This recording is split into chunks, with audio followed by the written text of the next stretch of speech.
Lagi ada apa di Indonesia guys, sampai FYP gue isinya hashtag kabur aja dulu. Kayak bener-bener seharian ini gue lihat berita di mana-mana semuanya tentang kabur aja dulu. Mohon maaf ya kalau agak gelap karena sekarang udah malam dan gue baru selesai makan malam.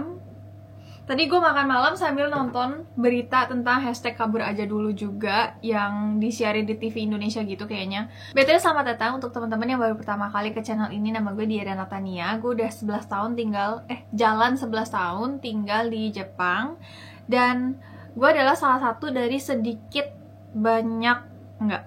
sih waktu itu. Pada zaman itu masih sedikit orang yang kabur ke luar negeri untuk mendapatkan hidup yang lebih layak. Jadi gue berangkat ke Jepang tuh tahun 2014 bulan September tuh gitu. Dan jujur pada saat itu di lingkungan gue tuh kayak hampir nggak ada yang keluar negeri untuk sekolah bahasa. Dan di video kali ini gue pengen obrolin tentang sedikit latar belakang kenapa ada tren kabur aja dulu di Indonesia. Terus kedua, kabur aja dulu versi gue. Jadi storyline kenapa gue bisa sampai kabur ke Jepang. Kaburnya dalam tanda kutip ya, karena gue sebenarnya nggak bener-bener kabur. Gue cuma mencari hidup yang lebih layak aja sih sebenarnya, bukan kabur sih. Kalau kabur kan kesannya kayak kita dikejar-kejar sesuatu gitu kan, tapi enggak. Lalu ketiga, gue mau sharing bagaimana negara Jepang melindungi para pekerjanya. Terus terakhir, gue pengen kalian berhati-hati banget sama tren ini dan gue akan jelaskan kenapa. Oke, pertama, hashtag kabur aja dulu ini sebenarnya salah satu bentuk keresahan masyarakat Indonesia, khususnya usia produktif seperti kita ya. Karena di Indonesia tuh sulit sekali sepertinya untuk mendapatkan pekerjaan yang layak. Standar pekerjaan layak tuh sebenarnya kayak contohnya nih, mendapatkan asuransi ketenaga kerjaan seperti BPJS, misalnya kerja lembur tuh dibayar, terus kita dapat kompensasi apa-apa, misalnya terus dapat cuti lah segala macam. Pokoknya kita dilindungi oleh peraturan negara. Itu adalah sebuah pekerjaan yang layak. Belum lagi dari yang gue dengar di Indonesia sekarang tuh setiap lowongan pekerjaan kebanyakan ada batas usianya. Dan batas usianya tuh cukup rendah, kayak misalnya usia maksimal 25 tahun tapi pengalaman harus minimal 3 tahun gitu. Kayak nggak masuk akal, tapi kenyataannya memang seperti itu guys. Juga diakibatkan oleh sistem birokrasi pemerintahan Indonesia yang dalam tanda kutip masih bobrok ya sepertinya. Dan juga ketegakan hukum di Indonesia masih sangat kurang. Jadi muncullah hashtag kabur aja dulu kita ke luar negeri, karena sepertinya di luar negeri kok peluangnya besar sekali gitu. Nah, masuk ke tema nomor 2, gue mau sharing tentang kabur aja dulu versi gue. Ini dimulai tahun 2014, gue datang ke Jepang. Itu posisinya gue baru lulus SMA di Jepang dan pindah ke kok di Jepang? Gue baru lulus SMA di Indonesia. Lalu di tahun yang sama gue berangkat ke Jepang untuk sekolah bahasa selama 1,5 tahun di Tokyo. Dan setelah itu gue ke Hokkaido untuk universitas selama 4 tahun dan lulus. Gue bekerja kutu loncat selama 2 tahun di berbagai farm karena bidang gue tuh pertanian. Khususnya kayak 3 tahun pertama tuh berat banget guys, gue gak bohong, itu kayak masa-masa terberat dalam hidup gue. Gue gak bisa bahasanya. Bahasa Jepang gue amburadul, gak bisa sama sekali. Terus kedua, gue gak tahu budayanya. Kayak segampang gue berdiri di eskalator itu sebelah mana aja, gue gak tahu kan. Akhirnya gue pernah diomelin sama orang karena gue berdiri di sebelah kanan. Padahal sebelah kanan tuh harusnya untuk jalan terus dan sebelah kiri untuk stay still, berdiri gitu. Tapi gue salah. Akhirnya gue diomelin orang. Terus gue juga pernah diomelin orang gara-gara waktu nonton bioskop gue datangnya telat. Jadi kalau di Jepang itu nih, singkat cerita nih, icebreaker aja ya cerita ini. Kalau di Jepang itu kita nonton bioskop dikasih tiket kan, sama kayak di Indonesia. Terus misalnya jam tayangnya jam 1 gitu. Kalau di Indonesia jam 1 tuh artinya kita semua masuk ke pintu teater kan. Tapi kalau di Jepang jam 1 itu jam tutup pintu teater, kebalikannya guys. Jadi kita udah harus masuk ke pintu teater itu sebelum, kayak at least banget 15 menit sebelum pintu teaternya itu ditutup jam 1 gitu. Jadi waktu itu gue pikir sama kayak di Indonesia, gue masuk ke pintu teaternya tuh jam 1 dan itu posisinya udah gelap total, pintu udah dikunci bahkan, dan staffnya tuh gak mau bantuin karena itu menurut dia itu salah gue sendiri kenapa telat ya kan.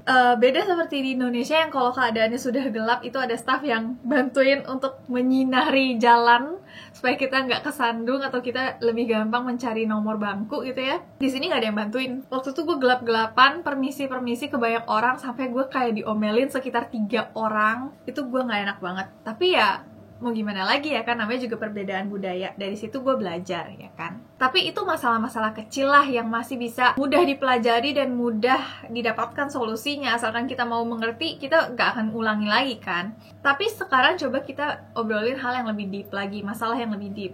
Gue yakin masalah yang gue punya pada saat itu soalnya akan relate ke banyak banget orang. Jadi waktu gue baru datang ke Jepang tuh, keadaan finansial gue tuh gak yang bagus-bagus banget, tapi gak yang buruk-buruk banget juga. Ya cukup aja lah gitu. Kenapa gue bisa sampai pindah ke Jepang? Itu karena orang tua gue tuh mengucurkan semua tabungannya demi gue. Jadi literally mereka nggak punya dana pensiun lah, dana-dana apa segala macam, nggak ada. Pokoknya nggak ada tabungan, semuanya tuh buat pendidikan gue, dihabisin semua di situ. Jadi gue tuh nggak punya pilihan untuk gagal, gue nggak punya privilege untuk gagal. Kalau gagal, gue nggak bisa jadi apa-apa gitu. Tabungan orang tua habis, gue nggak jadi apa-apa dan habislah udah gitu.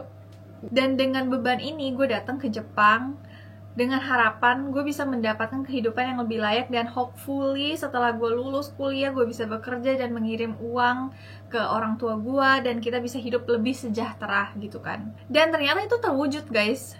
Singkat story-nya tuh itu semua terwujud.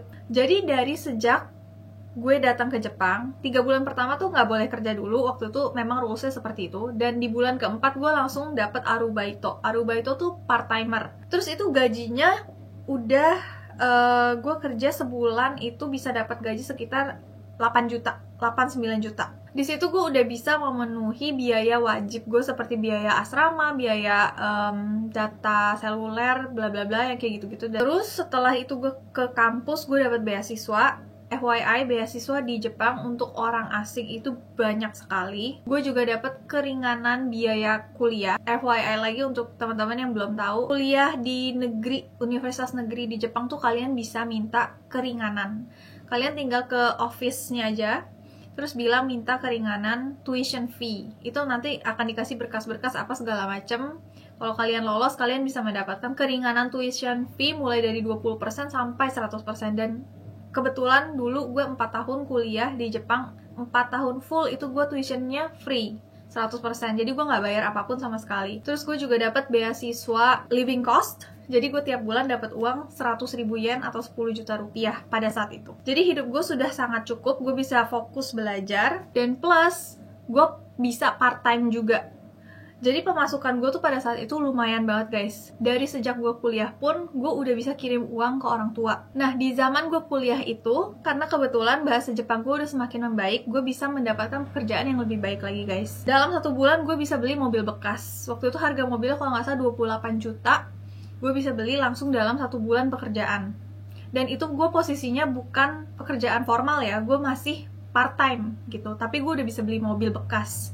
Terus setelah lulus pun lumayan banget, kayak setiap bulan tuh at least banget 20 juta. Dan gue bisa bayar hutang, karena pada saat itu gue gak pernah spill ini di mana-mana. Tapi pada saat itu tuh gue sebenarnya punya hutang yang lumayan besar, dan gue bisa lunasin hutang itu semuanya dalam kurun waktu 1 tahun maksudnya. Nominal ini kalau coba gue lunasin dengan gaji UMR Indonesia itu nggak akan selesai bertahun-tahun, gue yakin banget. Tapi di Jepang gue bisa lunasin dalam kurun waktu 1 tahun, padahal pada saat itu gue masih ada bayar-bayar apartemen, kirim-kirim uang ke Indonesia juga, dan lain-lain. Itu semua kewajiban masih gue lakukan, plus gue bisa bayar hutang gitu loh. Hidup di Jepang, kabur ke Jepang, itu mengubah hidupku 180 derajat. Dan ketika kalian dengar cerita seperti ini, pasti ada gak sih yang berpikir kayak, kok menggiurkan banget ya tinggal di Jepang, kerja di Jepang tuh kayak gajinya besar, kehidupannya layak, apa segala macam gitu. Tapi gimana ya guys, gue gak sugarcoating ini, gue merasa memang kehidupan di Jepang tuh lebih layak gitu. Gue jujur-jujuran aja ya guys, gue gak menjelek-jelekan Indonesia sama sekali, gue cinta Indonesia banget. Tapi in terms of basic needs, Jepang memang lebih unggul. Kayak contohnya nih, ini bener-bener baru banget kejadian di gue, bukan kejadian juga sih, ini pengalaman baru banget buat gue. Ini di tangan gue lagi pegang kontrak untuk arubaito-nya gue. Jadi karena gue membutuhkan asisten untuk bantu gue ngonten apa segala macam, gue buka lowongan pekerjaan waktu itu. Ada yang apply dan ada yang gue terima 1 orang. Terus demi dia, gue harus melewati banyak sekali prosedur kenegaraan nih, kayak rules negara yang harus gue patuhi itu banyak banget. Itu gue pelajari satu-satu sampai it takes sekitar 2 minggu untuk gue akhirnya pahami semuanya. Jam kerja lembur itu wajib dibayarkan. Kalau kerjanya di atas 5 jam itu wajib ada istirahat, jam istirahat 45 menit sampai 60 menit. Terus satu lagi yang gue suka banget adalah wajib memasukkan si Arubaito ini ke asuransi. Dan ini isinya tuh semuanya kayak pasal-pasal yang melindungi si Arubaito ini. Apakah gue sebel melakukan ini? Tidak. Gue sangat dengan senang hati membuat berkas-berkas ini meskipun it takes so much time gitu ya. Karena apa? Karena di masa lalu, waktu gue gak bisa bahasa Jepang, waktu gue masih sangat membutuhkan uang di zaman-zaman 1-2 tahun pertama gue di Jepang, itu ada orang yang takes 2 minggu untuk bikinin berkas ini demi gue bisa kerja di tempat dia dengan aman gitu, dengan dilindungi negara. Sekarang pun gue dengan senang hati akan melakukan itu untuk orang yang bekerja demi gue gitu loh. Dan again, ini hanya part-timer. Bagaimana dengan pekerjaan full-time worker gitu? Ya lebih dijaga lagi guys, itu undang-undangnya banyak sekali. Tadi gue udah coba cari ya, itu saking panjangnya gue gak mau sebutin di sini karena bisa berapa jam sendiri tuh sebutin itu satu-satu. Jadi ya seperti itu guys, pengalaman gue pribadi dan bagaimana gue merasa ketika gue bekerja di Jepang, gue merasa sangat dilindungi. Tapi guys, balik lagi, gue nih hanya menceritakan apa yang terjadi dalam hidup gue. Ini faktanya, gue gak sugar coating, gue gak melebih-lebihkan, gak mengurang-ngurangi, tapi ini beneran pure apa yang terjadi dalam hidup gue. Jadi kalian yang menilai sendiri apakah hidup gue menjadi lebih baik setelah pindah ke Jepang, atau bahkan menjadi tidak lebih baik, kalian yang menilai sendiri aja. Dan apakah gue mau mengencourage teman-teman yang ada di Indonesia untuk kabur aja dulu ke Jepang juga?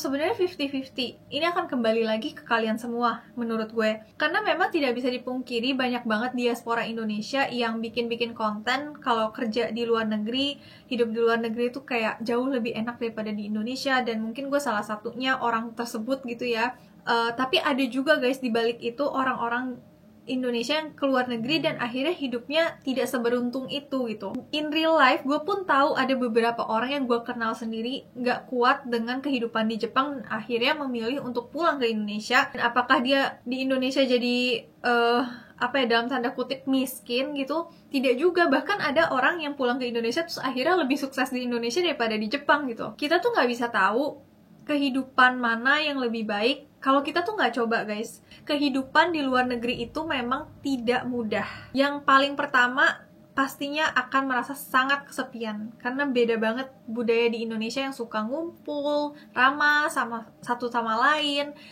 hidupnya berkelompok dan sepertinya ceria gitu hidup di Indonesia.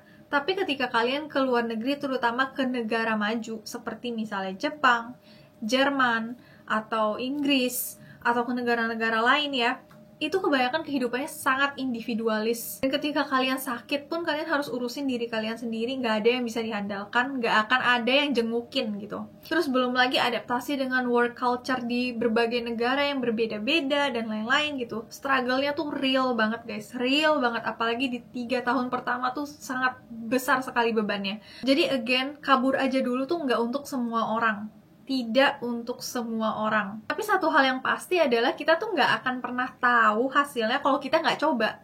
Jadi kalau misalnya memang sekarang kalian desperate banget ingin memutarbalikkan kondisi ekonomi kalian jadi lebih baik, kalian juga punya tekad untuk keluar negeri, untuk coba bekerja gitu ya, usia kalian masih produktif, seandainya kalian gagal pun masih bisa kembali dan bisa bangkit kembali, coba aja ke luar negeri, entah kemanapun yang kalian mau, tapi pastinya dengan LPK atau agensi-agensi yang udah terpercaya ya.